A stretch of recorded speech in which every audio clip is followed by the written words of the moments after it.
So today we're going to do a little foraging, and as you can see, the autumn olives, I got them in time. Last year I got wiped out and I hadn't decided if I was going to even gather these this year, but I can't resist.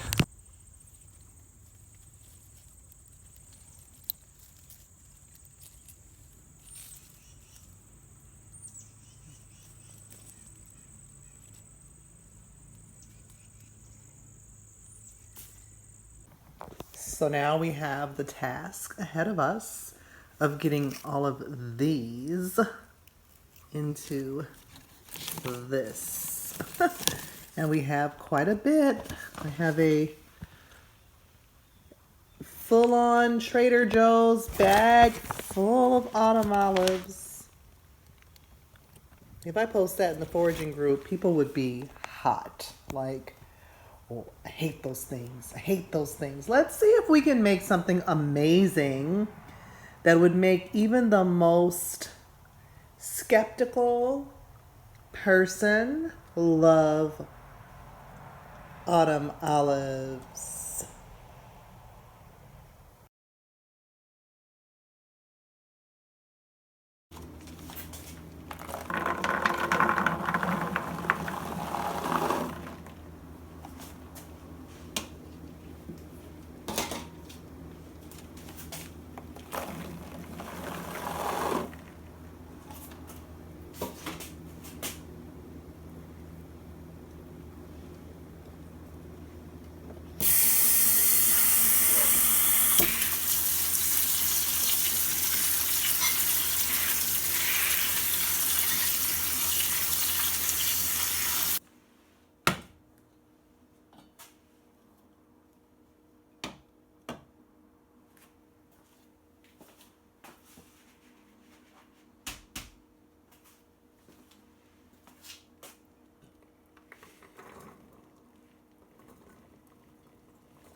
Now they're nice and soft, and there's a lot of flavor in this water. We're going to use the water too, but since I don't have a food mill, I'm just going to press them through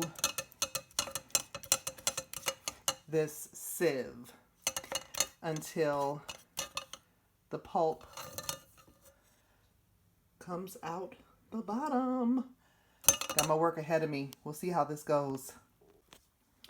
It is slow going, but I added a little of the cooking liquid to it to like rinse the seeds off with.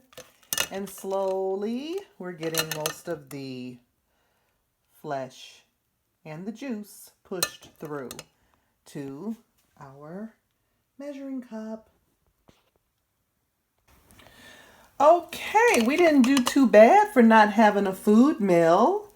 I'm going to work it a little bit more and rinse these a bit more. As you can see here, that's pretty thin. That's me trying to rinse the seeds a bit more.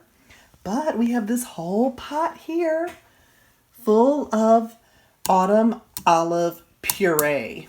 Hey.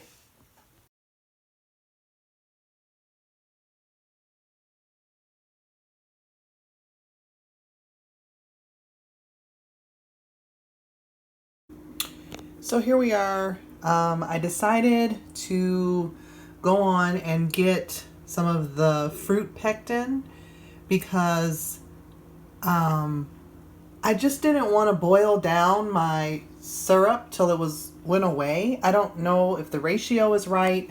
So we're going to do a test batch where I'm going to take about a cup of our puree and put some pectin and some lemon juice and see if it sets up. Okay, so what I'm going to do is our trial batch. We're going to take a cup of our autumn olive puree, syrup, whatever it is. I don't even know what it is. We need a cup.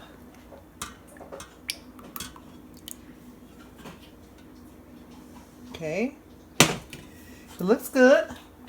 I hope this works, you guys.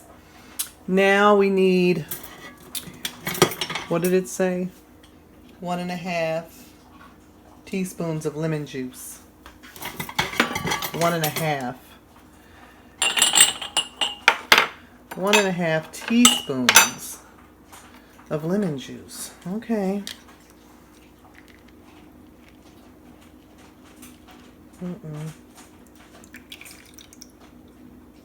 That's 1.5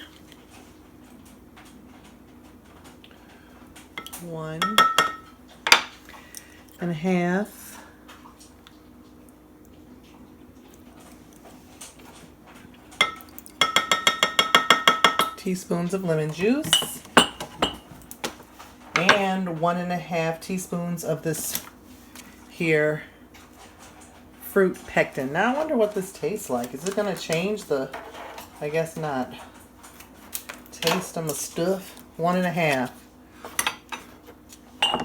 Ooh. Ooh, gross. Okay, 1.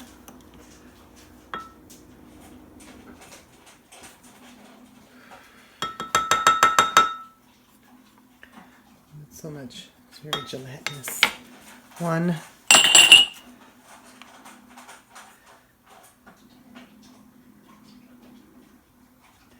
And a half.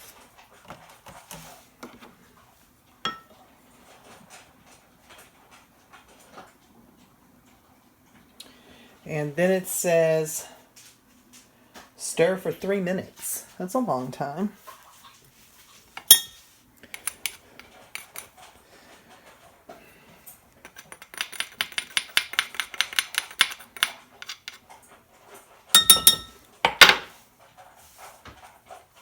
Ew. Well, it tastes sour. It tastes like sour fruit. It tastes like unripe fruit, which is where pectin, I guess, kind of comes from, right? So it says stir this for 3 minutes. 3 minutes? That's a long time. I'll be back. Okay, so far the hardest part was stirring it for 3 minutes. Anyway, we're going to pour this up in our jars. These jars have been sanitized in the dishwasher. I got the plastic BPA-free tops because this is for refrigerator jam, and I thought this would be good if we're going to freeze in this. Plus, they just don't rust, and they're just not as much of a hassle. Sorry. Now, what I will say is it does seem to already be thicker. So is it going to be a jam, though? We shall see. This has to sit for 24 hours. I mean, I'm going to check it after some hours. I'm going to go away and do some work and come back. This is work too, right? So...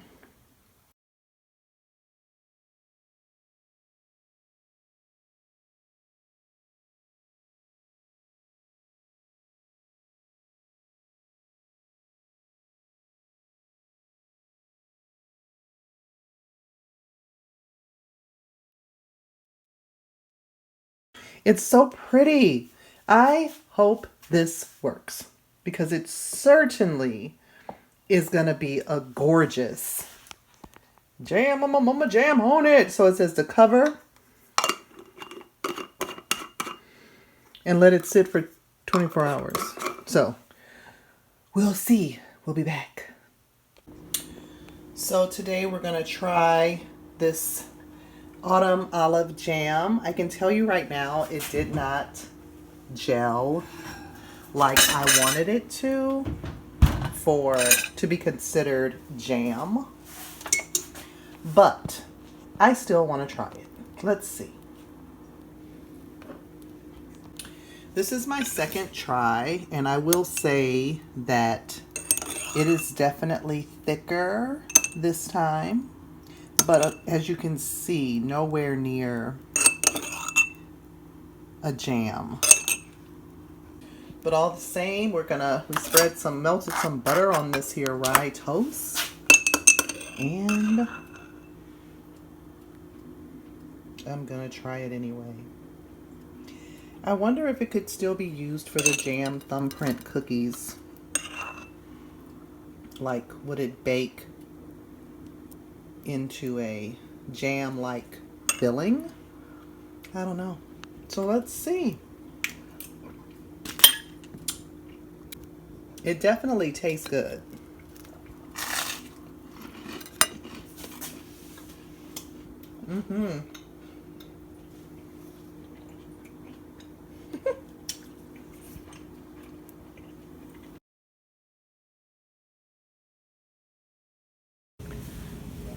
Okay, we're back at the store again because I'm not convinced that this worked for me.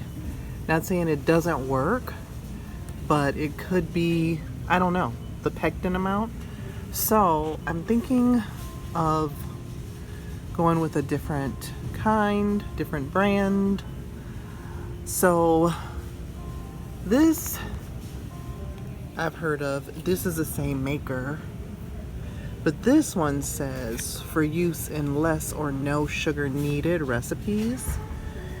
And I do want to maintain the tart flavor of the autumn olives. So then we have the Kroger brand, we have Ball brand liquid, and we have a Ball powder version for low to no sugar as well, plus a Ball brand of regular. So I'm gonna try this. Should I get one of these too? I wonder, can you use no sugar needed on quote unquote regular?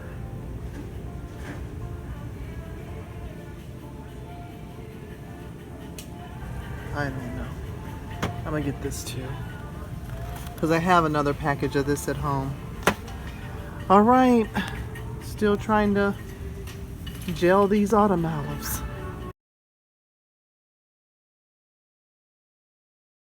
So I never got the Sure Gel to work, probably because I didn't do this really in the right order. I didn't know that the sugar had to be a particular amount. I made this puree with sugar before I even looked at the Sure Gel, so maybe the ratios are off. Tired of worrying about it. I decided to cook it down a little bit further, and hopefully it'll thicken, you know, just a thick syrup. I mean, I was already using it. You know, we not letting nothing go to waste.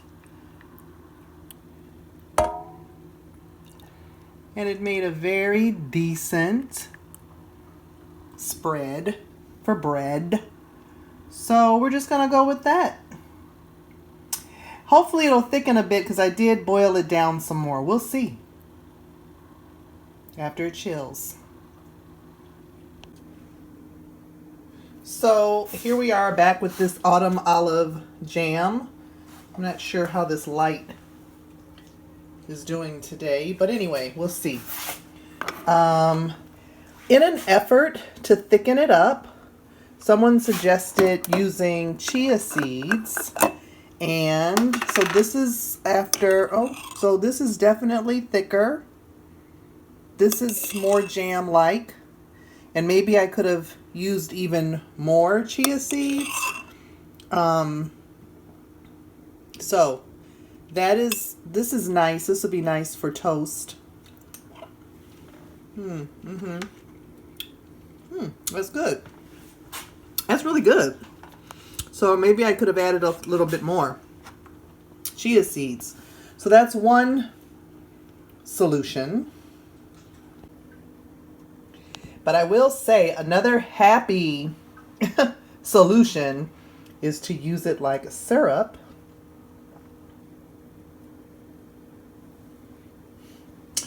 On pancakes. This was delicious. I tried it out another day and had to make them again the next day. Man, these are good. It tasted so good. It's just tart, you know, like berries. Just really, really good. So don't be daunted if your autumn olive jam doesn't turn into thick jam. There are many, many ways we can still use it. Delish. Another experiment I tried was to incorporate them into some muffins. I had made a simple lemon batter for blueberry muffins, and then I added the autumn olive jam too. These I'm about to try. Let's see, this is really runny, so I don't know how this is gonna work. If it's gonna work. I hope that it doesn't mess up. You know, I don't know what it's gonna do. Maybe I should come back and, I don't know. We're gonna leave it just like this and see what it do. Yeah, it might just burn.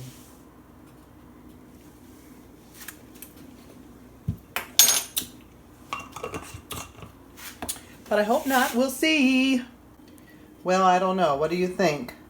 I mean, tasting is everything, right? But they're interesting looking. And then the blueberry ones, of course, turned out fine. Yeah, I mean, these would look cute on a plate together. Like, oh, what are these, right? Have to taste them. They turned out absolutely delicious. I am excited to work with autumn olive again next season. I hope this has inspired you to think about ways you can use autumn olive as a wild foraged treat. And until I see you in the next video, please take care.